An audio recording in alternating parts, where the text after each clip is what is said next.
Protocol. Ambassador Sarah Chen stood at the viewport of the diplomatic shuttle, watching as Nexus Station grew larger against the backdrop of unfamiliar stars.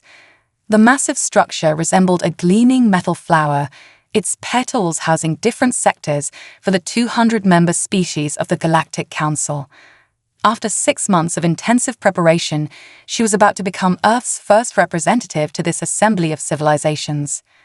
Ambassador, we're beginning final approach. The pilot's voice came through the cabin speakers. Nexus Control has assigned us to the newly constructed human quarter. Sarah smoothed her formal diplomatic uniform, a design that had been carefully chosen to project both authority and openness. Navy blue with silver trim, clean lines but not militaristic. The weight of responsibility pressed down on her shoulders. Every gesture, every word would shape how these advanced civilizations viewed humanity. The shuttle glided into a cavernous docking bay, where a delegation awaited. Sarah had studied their species extensively, but seeing them in person still took her breath away. The Arxa, with their crystalline bodies that seemed to shimmer with inner light. The Scuffle, whose tentacled forms moved with hypnotic grace.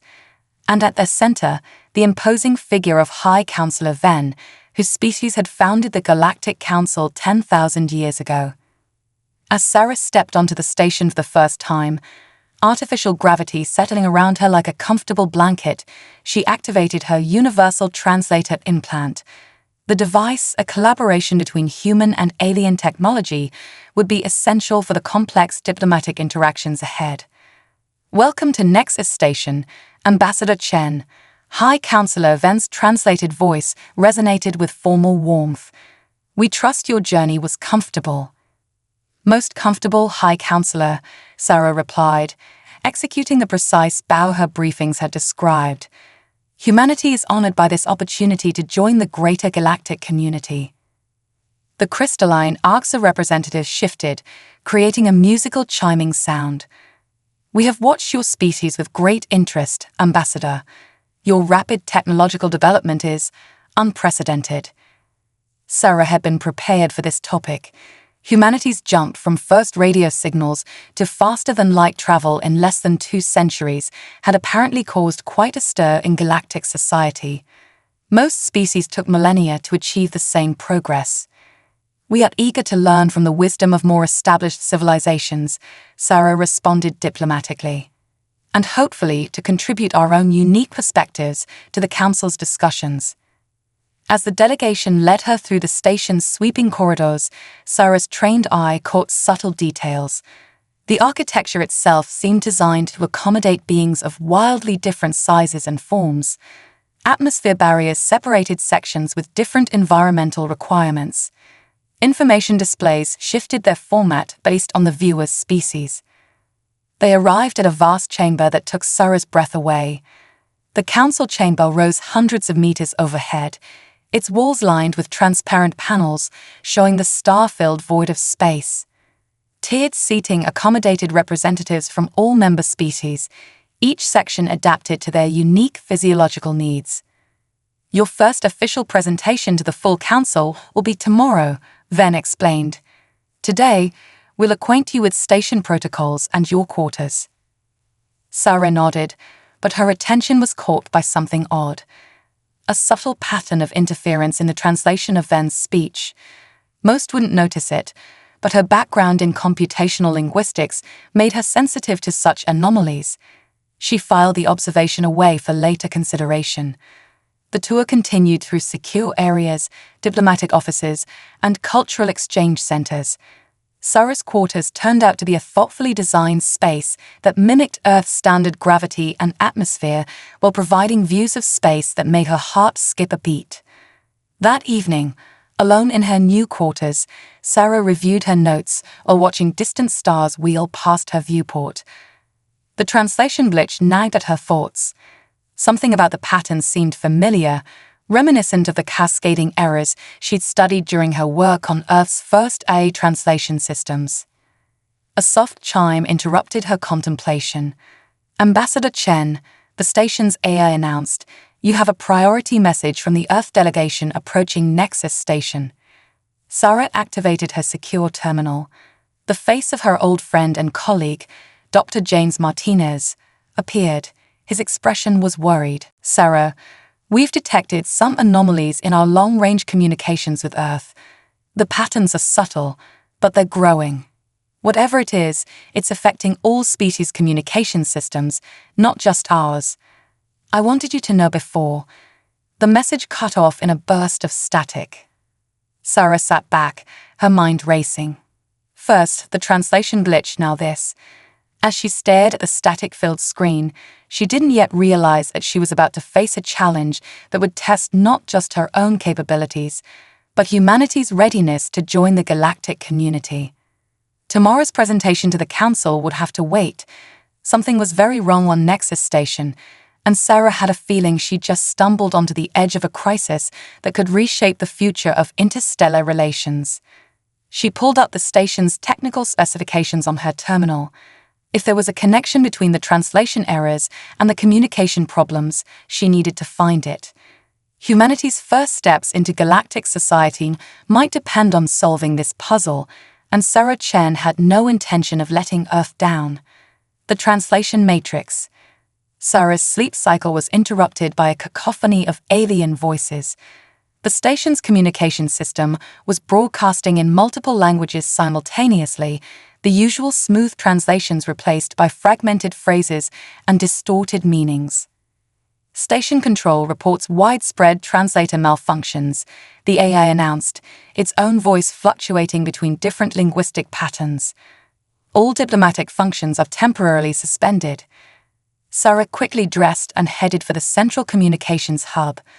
The corridors were filled with confusion as representatives from various species gestured and vocalized in their native languages, their universal translators failing to bridge the gap. Two Skufal delegates waved their tentacles in what she recognized as signs of distress, while the crystalline Arcset emitted frequencies that made her teeth ache. Chief Technology Officer Rax, a towering insectoid vespid, met her at the hub's entrance. Through a combination of basic hand signals and the few phrases that still translated correctly, Sarah understood that the problem was spreading. "Show me the core systems," she insisted, pointing to the main terminal. Rax chittered in agreement, leading her to a vast chamber dominated by crystalline processors. The translation matrix, the heart of all communication on Nexus Station, pulsed with erratic patterns of light. Sarah's eyes narrowed as she studied the diagnostic displays. The error patterns were familiar, but not from her diplomatic briefings. They reminded her of something from her graduate work in computational linguistics, a phenomenon called cascade failure in neural networks.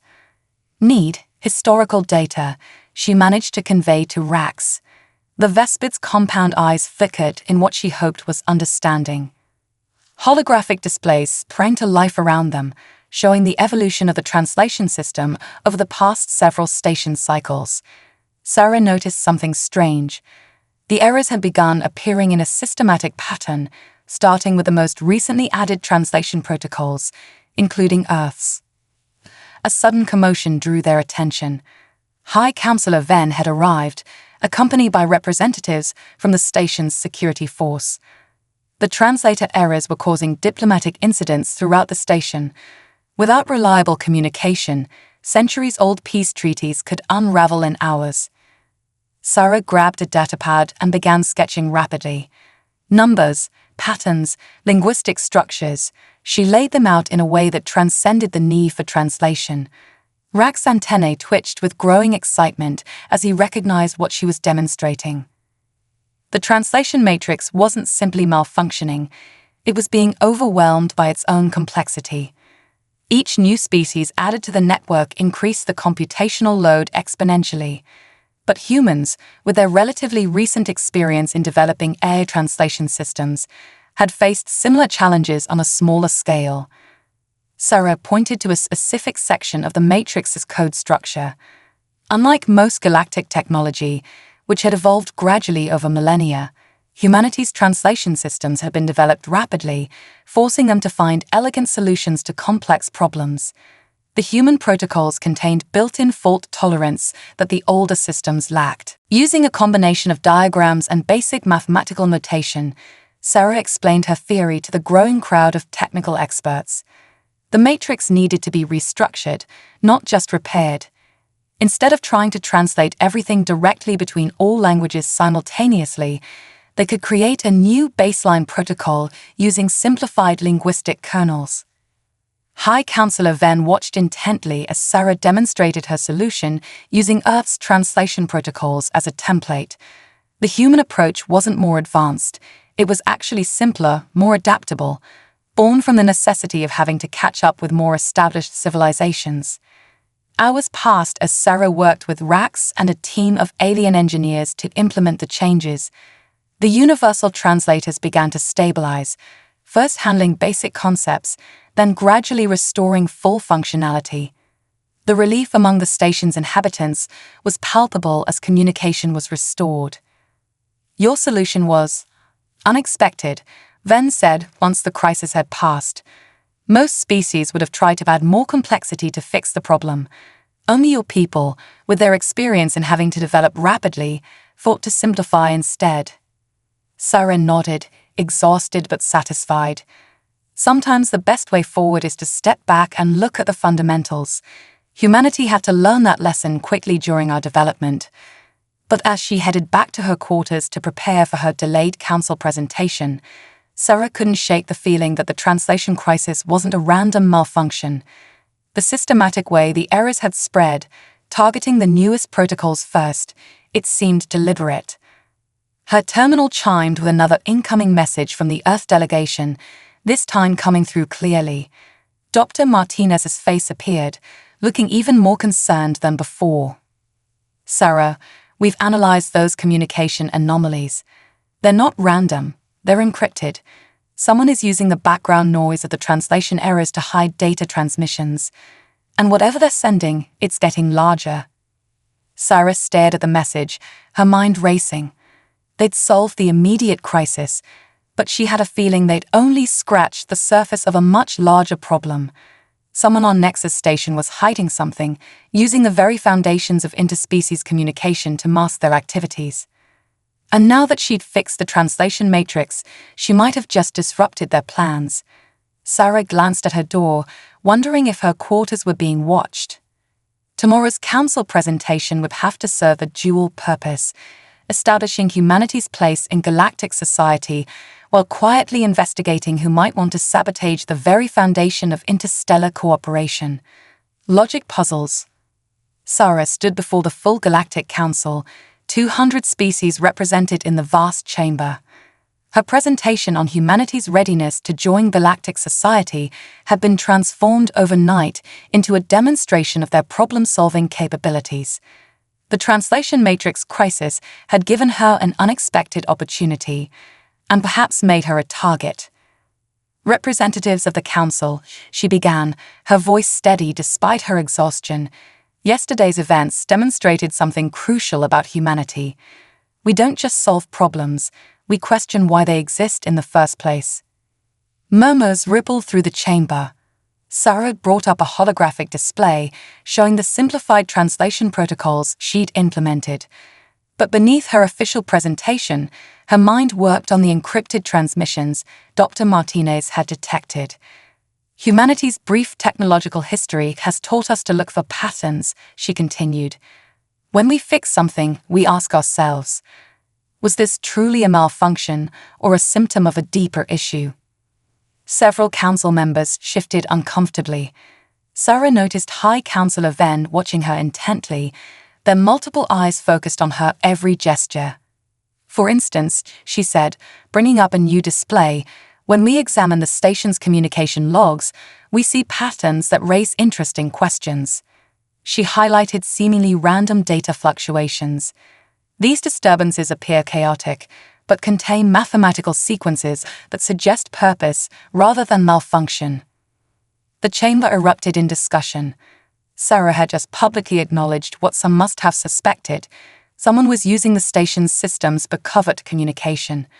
But who and why? A crystalline AXA representative chimed in harmonic disagreement. Ambassador Chen, are you suggesting deliberate interference with council systems? That would be an act of extreme severity. I'm suggesting, Sarah replied carefully, that humanity's greatest strength is our ability to recognize patterns others might miss. We evolved as pattern seekers, predators who had to read subtle signs in our environment. That skill serves us well in technological and diplomatic matters.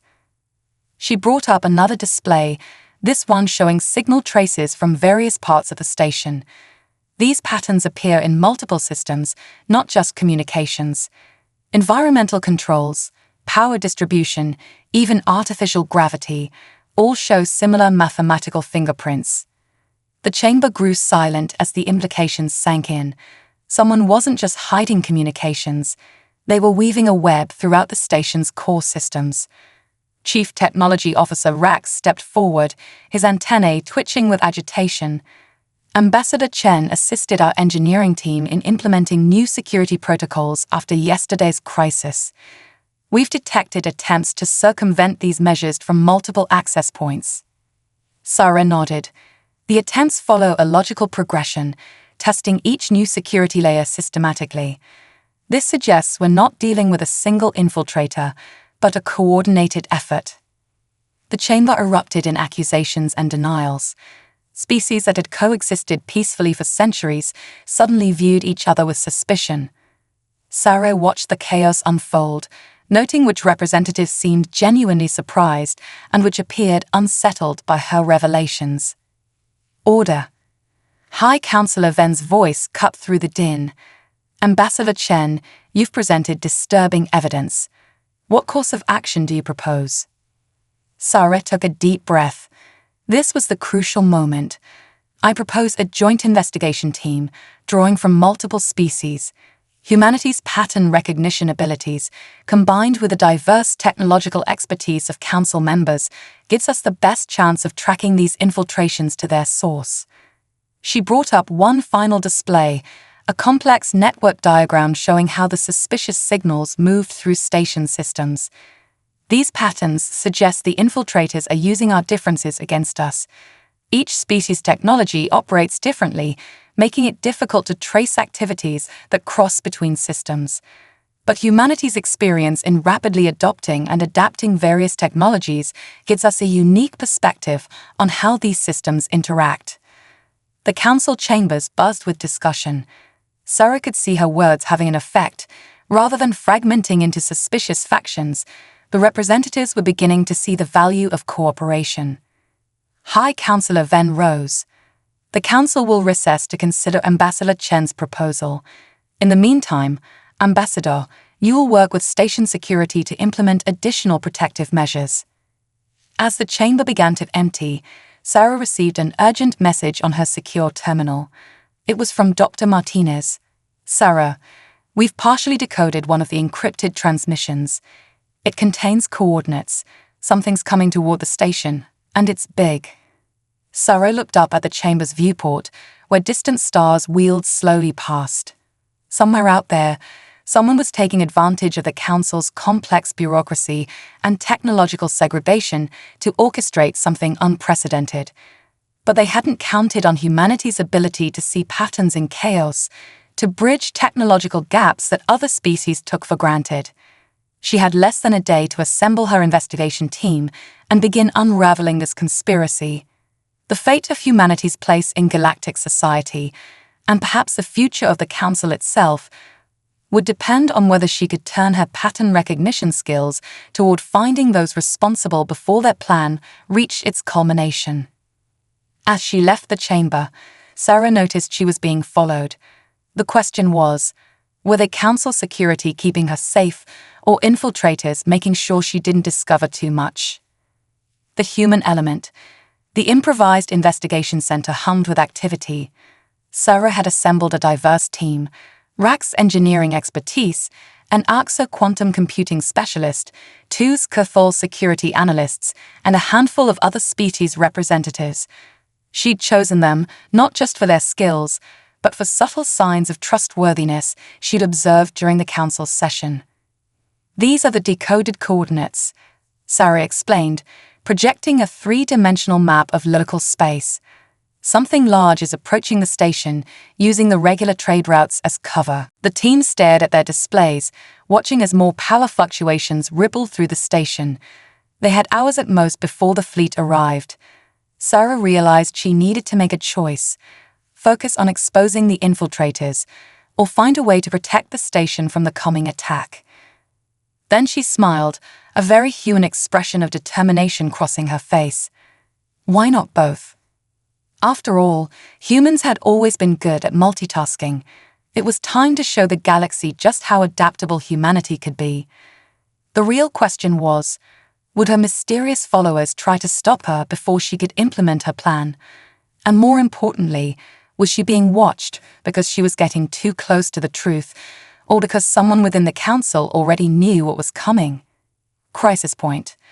Time was running out.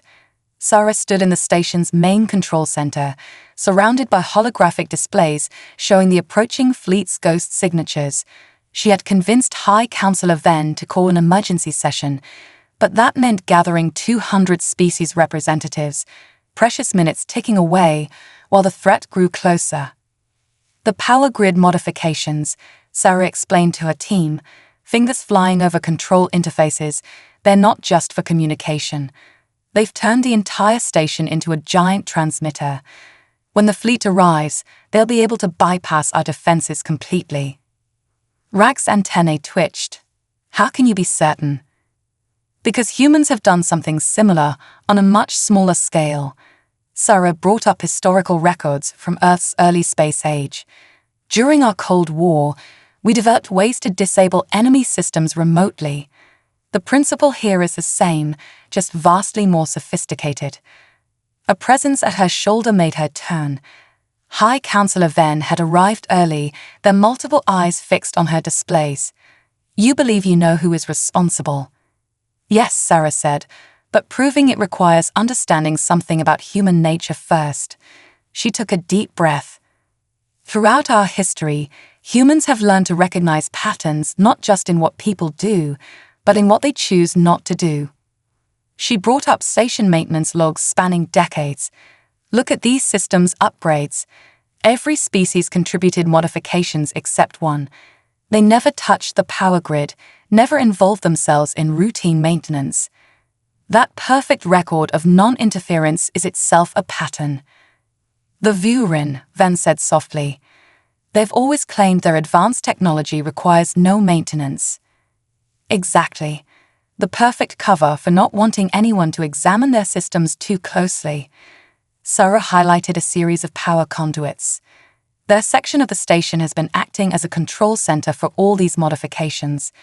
They've been planning this since they joined the council 3 centuries ago. The chamber doors slid open as council representatives began filing in. Sarah noticed the Vurin delegation was conspicuously absent. A new alert flashed across her screens. The fleet was accelerating. They'd been detected. We don't have time for a full council session, Sarah announced. The fleet will be here in 20 minutes. When they arrive, they'll use the modified power grid to disable station defenses. The attack will be blamed on the Arxa, whose crystalline technology signatures were hidden in the grid modifications. The Arxa representative chimed in alarm, the crystalline form resonating with distress. The Vurin planned to eliminate 2 rivals at once, Sarah continued. Destroy the station, blame the Arxa, and emerge as the saviors of galactic civilization in the war that would follow. How can we stop them? Venn demanded. We can't shut down the power grid. Life support would fail.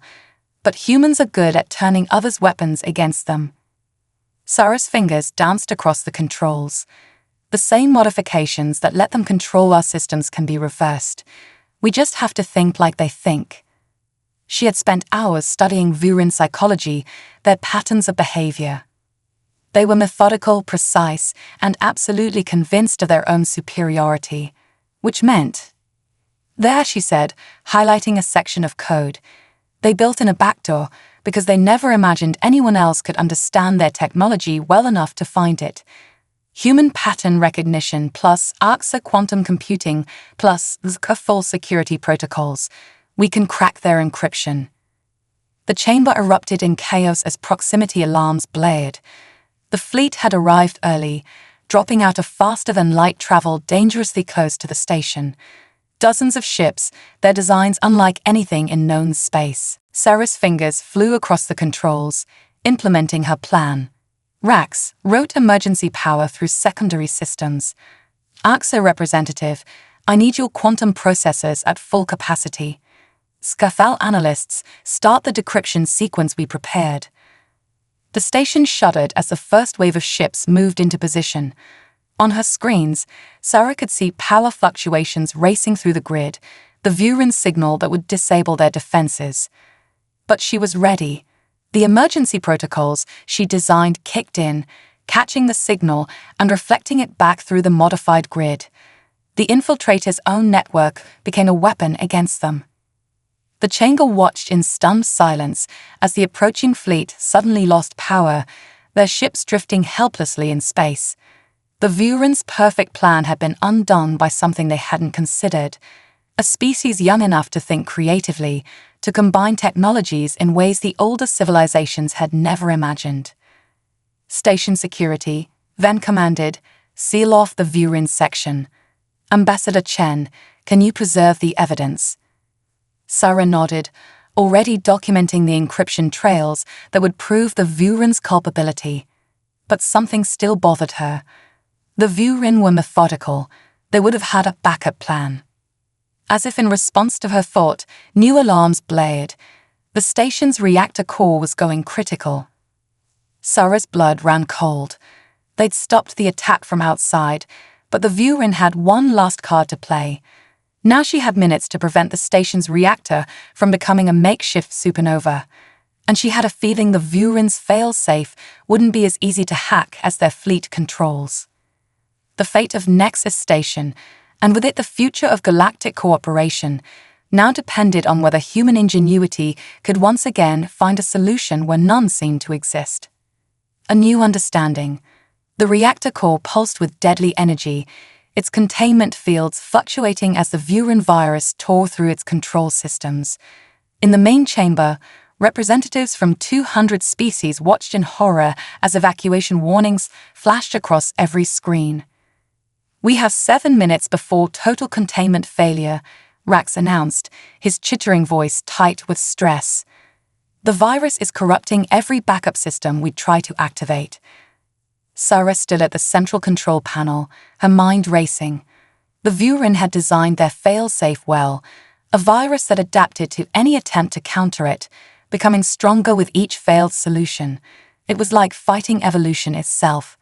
Then it hit her. Evolution, the most human solution of all.